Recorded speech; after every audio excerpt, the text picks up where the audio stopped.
La famine continuait à peser sur le pays. Aussi, quand ils eurent fini de manger le blé rapporté d'Égypte, leur père leur dit: Retournez nous acheter un peu de nourriture. Judas lui répondit: L'homme nous a déclaré expressément: Vous ne serez pas admis en ma présence si votre frère n'est pas avec vous. Si tu laisses notre frère partir avec nous, nous descendrons acheter de la nourriture. Mais si tu ne le laisses pas partir, nous ne descendrons pas, puisque l'homme nous a dit: Vous ne serez pas admis en ma présence si votre frère n'est pas avec vous. Israël dit alors: Pourquoi m'avoir fait du mal en apprenant à un homme que vous aviez encore un frère? Ils répondirent: L'homme nous a pressé de questions sur nous et notre parenté. Votre père est-il encore en vie? Disait-il. Avez-vous un frère? Nous avons répondu à ces questions. Est-ce que nous pouvions savoir qui il dirait: Amenez ici votre frère. Judas dit alors à son père Israël: Laisse partir le jeune homme avec moi. Debout. Allons, si nous voulons vivre et non pas mourir, toi et nos jeunes enfants. Moi, je me porte garant de lui. Tu pourras m'en demander compte si je ne te le ramène pas auprès de toi. Si je ne le présente pas devant toi, j'aurai commis une faute envers toi pour toujours. Si nous n'avions pas tellement hésité, nous serions déjà revenus 2 fois. Leur père Israël reprit: Si c'est le cas, eh bien faites ceci. Prenez dans vos bagages des produits du pays pour en faire présent à cet homme: un peu de baume, un peu de miel, des aromates, de la myrrhe, des pistaches et des amandes. Prenez avec vous 2 fois la somme d'argent. Ainsi l'argent remis sur le dessus de vos besaces, vous pourrez le restituer. C'était peut-être une erreur. Emmenez votre frère. Debout, retournez chez cet homme. Que le Dieu puissant vous donne de susciter la compassion de cet homme, que celui-ci vous laisse ramener votre autre frère et aussi Benjamin. Pour moi, si je dois être privé d'enfant, que j'en sois privé. Les hommes prirent avec eux le présent et la double somme d'argent. Ils emmenèrent aussi Benjamin. Ils se levèrent, descendirent en Égypte et se présentèrent devant Joseph. Apercevant Benjamin avec eux, Joseph dit à son intendant: Fais entrer ces hommes dans la maison, tue une bête et apprête-la-moi, car ces hommes mangeront avec moi ce midi. L'intendant exécuta les ordres de Joseph et fit entrer les hommes dans la maison. Mais ceux-ci eurent peur, car on les faisait entrer dans la maison de Joseph. Ils se disaient: C'est à cause de l'argent remis dans nos besaces à la fois passée. C'est pour cela qu'on nous amène ici.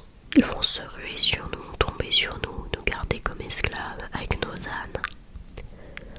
Ils s'approchèrent de l'intendant de Joseph et lui parlèrent à l'entrée de la maison en disant: Pardon, mon Seigneur, nous sommes déjà descendus une première fois pour acheter de la nourriture. Or, quand nous sommes arrivés à l'étape et avons ouvert nos besaces, chacun a retrouvé son argent sur le dessus de la besace. La somme exacte, nous la rapporterons avec nous. Et nous sommes descendus avec une autre somme d'argent pour acheter de la nourriture. Nous ne savons pas qui avait remis notre argent dans notre besace. L'intendant répondit: Soyez sans peine, n'ayez pas peur. C'est votre Dieu, le Dieu de votre père, qui a caché un trésor dans vos besaces. Votre argent m'est bien parvenu. Et il leur relâcha Siméon. L'homme les fit entrer dans la maison de Joseph. Il leur apporta de l'eau et ils se lavèrent les pieds. Puis il donna du fourrage à leurs ânes. Ils préparèrent le présent en attendant l'arrivée de Joseph pour midi, car ils avaient appris qu'ils prendraient là leur repas. Or Joseph entra dans la maison et ils lui offrirent le présent qu'ils tenaient entre leurs mains. Le présent qu'ils tenaient entre les mains. Puis ils se prosternèrent devant lui jusqu'à terre. Il leur demanda comment ils allaient et ajouta: Comment va votre vieux père, dont vous m'aviez parlé? Est-il toujours en vie? Ils répondirent: Ton serviteur, notre père, se porte bien. Il est toujours en vie. Puis ils s'inclinèrent et se prosternèrent. Joseph leva les yeux et aperçut son frère Benjamin, le fils de sa mère. Il dit: Est-ce lui, votre plus jeune frère, dont vous m'aviez parlé? Puis il ajouta: Dieu te prenne en grâce, mon fils. Ému jusqu'aux entrailles à la vue de son frère, Joseph chercha en toute hâte un endroit pour pleurer. Il entra dans sa chambre et là, il pleura. Il se lava le visage et ressortit. Il se domina et dit: Servez le repas. On le servit à part, on les servit à part, eux aussi, et on servit à part les Égyptiens qui mangeaient chez lui, car les Égyptiens ne peuvent prendre un repas avec les Hébreux. Ce serait une abomination. Ce serait une abomination pour les Égyptiens. Les Hébreux se placèrent devant Joseph par rang d'âge, depuis l'aîné selon son droit d'aînesse jusqu'au plus jeune, et ils se regardaient l'un l'autre avec étonnement. Puis Joseph leur fit servir des proportions de ce qu'il était. Puis Joseph leur fit servir des portions de ce qui était devant lui. Et la portion de Benjamin était 5 fois plus copieuse que celle de tous les autres. Ils but et s'enivrèrent avec lui. Joseph donna ses ordres à son intendant. Remplis de nourriture les besaces de ces hommes, dit-il, autant qu'ils pourront emporter, et remets l'argent de chacun sur le dessus de la besace. Puis ma coupe, la coupe d'argent, tu la mettras sur le dessus de la besace du plus jeune avec l'argent de son blé. Il fit ce que Joseph lui avait dit. Aux premières lueurs du matin, on renvoya ces hommes avec leurs ânes. Comme ils étaient sortis de la ville mais n'étaient pas encore loin, Joseph dit à son intendant: Debout, poursuis ces hommes. Rattrape-les et tu leur diras: Pourquoi avez-vous rendu le mal pour le bien? N'y a-t-il pas ici cet objet dont mon maître se sert pour boire et pratiquer la divination? C'est très mal ce que vous avez fait. L'intendant les rattrapa et leur répéta ces paroles. Ils répondirent: Pourquoi mon Seigneur parle-t-il ainsi? Loin de tes serviteurs d'avoir agi de cette façon. L'argent que nous avions trouvé sur le dessus de nos besaces, nous te l'avons rapporté du pays de Canaan. Comment donc aurions-nous pu voler l'or ou l'argent de la maison de ton maître? Celui de tes serviteurs que l'on trouvera en possession de cet objet, il mourra, et nous-mêmes nous deviendrons esclaves de mon Seigneur. Il répondit: Eh bien, qu'il en soit comme vous l'avez dit. Celui que l'on trouvera en possession de l'objet deviendra mon esclave, et vous, vous serez quitte. Vite, chacun déposa sa besace à terre et l'ouvrit. L'intendant se mit à fouiller, en commençant par l'aîné et en terminant par le plus jeune, et l'on trouva la coupe dans la besace de Benjamin. Ils déchirèrent leurs vêtements. Chacun rechargea son âne et ils retournèrent en ville. Judas et ses frères arrivèrent à la maison de Joseph. Il y était encore. Ils se jetèrent devant lui, face contre terre. Joseph leur dit: Qu'avez-vous donc fait? Ne saviez-vous pas qu'un homme comme moi pratique la divination? Judas répondit: Qu'allons-nous pouvoir dire à mon Seigneur? Quel mot prononcer? Quelle justification avancer? Dieu a trouvé que tes serviteurs étaient en faute. Nous serons donc les esclaves de mon Seigneur, nous et celui qui a été trouvé en possession de la coupe. Joseph répliqua: Loin de moi d'agir ainsi. C'est l'homme trouvé en possession de la coupe qui sera mon esclave. Vous autres, retournez en paix chez votre père. Alors Judas s'approcha de lui et dit: De grâce, mon Seigneur, permets que ton serviteur t'adresse une parole sans que la colère de mon Seigneur s'enflamme contre ton serviteur, car tu es aussi grand que Pharaon. Mon Seigneur avait demandé à ses serviteurs: Avez-vous encore votre père ou un autre frère? Et nous avons répondu à mon Seigneur: Nous avons encore notre vieux père et un petit frère, l'enfant qu'il a eu dans sa vieillesse. Celui-ci avait un frère qui est mort. Il reste donc le seul enfant de sa mère et notre père l'aime. Alors tu as dit à tes serviteurs: Amenez-le-moi, je vais m'occuper de lui. Nous avons dit à mon Seigneur: Le garçon ne peut pas quitter mon père. S'il quittait son père, celui-ci mourrait. Alors tu as dit à tes serviteurs: Si votre plus jeune frère ne revient pas avec vous, vous ne serez plus admis en ma présence. Donc lorsque nous sommes retournés auprès de notre père, ton serviteur, nous lui avons rapporté les paroles de mon Seigneur. Et lorsque notre père a dit: Repartez pour nous acheter un petit peu de nourriture, nous lui avons répondu: Nous ne pourrons pas repartir si notre plus jeune frère n'est pas avec nous, car nous ne pourrons pas être admis en présence de cet homme si notre plus jeune frère n'est pas avec nous. Alors notre père, ton serviteur, nous a dit: Vous savez bien que ma femme Rachel ne m'a donné que 2 fils. Le premier a disparu. Sûrement une bête féroce l'aura mis en pièces et je ne l'ai jamais revu. Si vous emmenez encore celui-ci loin de moi et qu'il lui arrive malheur, vous ferez descendre misérablement mes cheveux blancs au séjour des morts.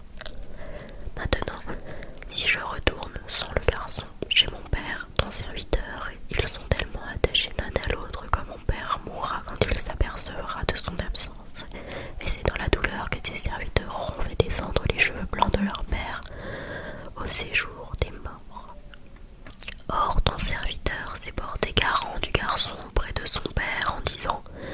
si je ne le ramène pas auprès de toi, j'aurai commis une faute envers toi, mon père pour toujours. Maintenant donc que ton serviteur reste à la place du garçon comme esclave de mon seigneur et que le garçon retourne avec ses frères, comment retournerai-je vers mon père sans que le garçon soit avec moi? Je ne veux pas voir le malheur atteindre mon père. Joseph ne put se contenir devant tous les gens de sa suite et il s'écria: Faites sortir tout le monde. Quand il n'y eut plus personne autour de lui, il se fit reconnaître de ses frères. Il pleura si fort que les Égyptiens l'entendirent et même la maison de Pharaon. Il dit à ses frères: Je suis Joseph, est-ce que mon père vit encore? Mais ses frères étaient incapables de lui répondre, tant ils étaient bouleversés de se retrouver en face de lui. Alors Joseph dit à ses frères: Approchez-vous de moi. Ils s'approchèrent et il leur dit: Je suis Joseph, votre frère, que vous avez vendu pour qu'il soit emmené en Égypte. Mais maintenant ne vous affligez pas et ne soyez pas tourmentés de m'avoir vendu, car c'est pour vous conserver la vie que Dieu m'a envoyé ici avant vous. Voici déjà 2 ans que la famine sévit dans le pays, et 5 années passeront encore sans labour ni moisson. Dieu m'a envoyé ici avant vous, afin de vous assurer un reste dans le pays, et ainsi vous maintenir en vie en prévision d'une grande délivrance. Non, ce n'est pas vous qui m'avez envoyé ici, mais Dieu. C'est lui qui m'a élevé au rang de père de Pharaon, maître de toute sa maison, gouverneur de tout le pays d'Égypte. Dépêchez-vous de retourner chez mon père pour lui dire: Ainsi parle ton fils Joseph. Dieu m'a élevé au rang de maître de toute l'Égypte. Rejoins-moi, ne t'arrête pas.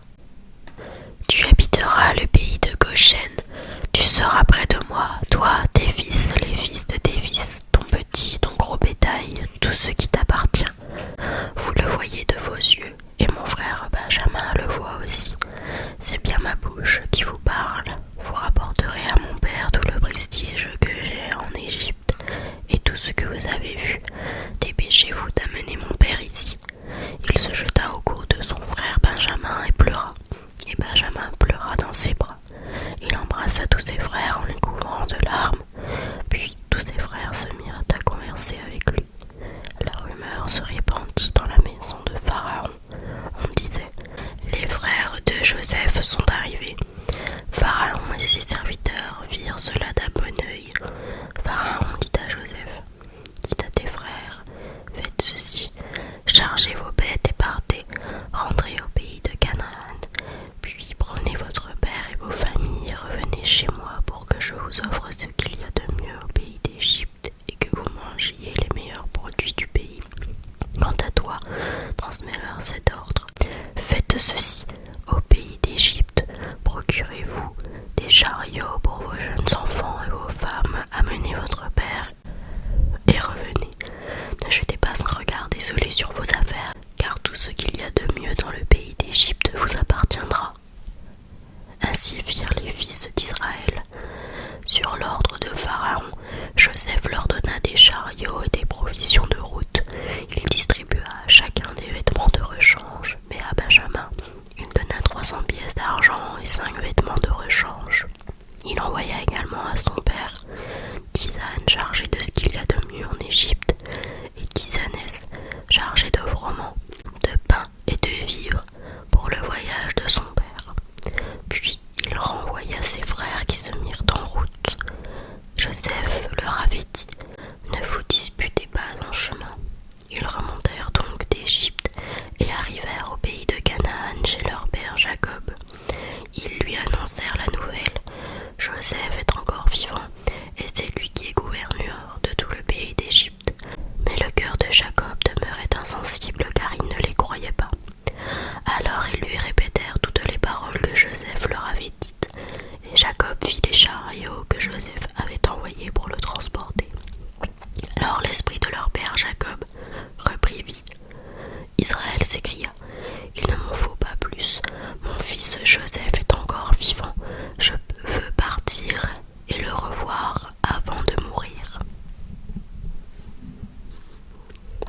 Jésus monta en barque, refit la traversée et alla dans sa ville de Capharnaüm. Et voici qu'on lui présenta un paralysé, couché sur une civière. Voyant leur foi, Jésus dit au paralysé: Confiance, mon enfant, tes péchés sont pardonnés. Et voici que certains parmi les scribes se disaient: Celui-là blasphème. Mais Jésus, connaissant leurs pensées, demanda: Pourquoi avez-vous des pensées mauvaises? En effet, qu'est-ce qui est le plus facile? Dire: Tes péchés sont pardonnés, ou bien dire: Lève-toi et marche. Eh bien, pour que vous sachiez que le Fils de l'homme a le pouvoir sur la terre de pardonner les péchés, Jésus s'adressa alors au paralysé: Lève-toi, prends ta civière et rentre dans ta maison. Il se leva et rentra dans sa maison. Voyant cela, les foules furent saisies de crainte et rendirent gloire à Dieu qui a donné un tel pouvoir aux hommes. Jésus partit de là et vit en passant un homme du nom de Matthieu assis à son bureau de collecteur des impôts. Il lui dit: Suis-moi. L'homme se leva et le suivit. Comme Jésus était à table à la maison, voici que beaucoup de publicains, c'est-à-dire des collecteurs d'impôts, et beaucoup de pécheurs vinrent prendre place avec lui et ses disciples. Voyant cela, les pharisiens disaient à ses disciples: Pourquoi votre maître mange-t-il avec les publicains et les pécheurs? Jésus, qui avait entendu, déclara: Ce ne sont pas les gens bien portants qui ont besoin du médecin, mais les malades. Allez apprendre ce que signifie: Je veux la miséricorde et non le sacrifice. En effet, je ne suis pas venu appeler des justes, mais des pécheurs. Alors les disciples de Jean le Baptiste s'approchent de Jésus en disant: Pourquoi, alors que nous et les pharisiens nous jeûnons, tes disciples ne jeûnent-ils pas?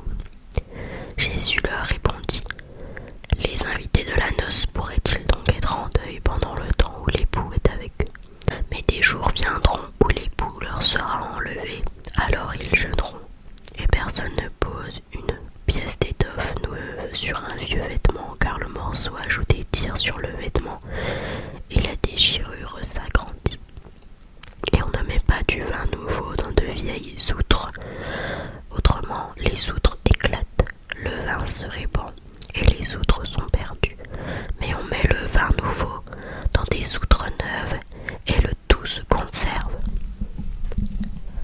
Tandis que Jésus leur parlait ainsi, voilà qu'un notable s'approcha et se prosternait devant lui en disant: Ma fille est morte à l'instant, mais viens lui imposer la main et elle vivra.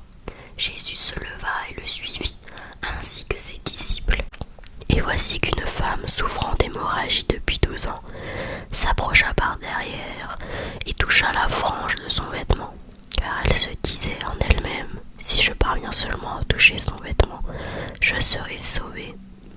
Jésus se retourna et la voyant, il dit: Confiance, ma fille, ta foi t'a sauvée.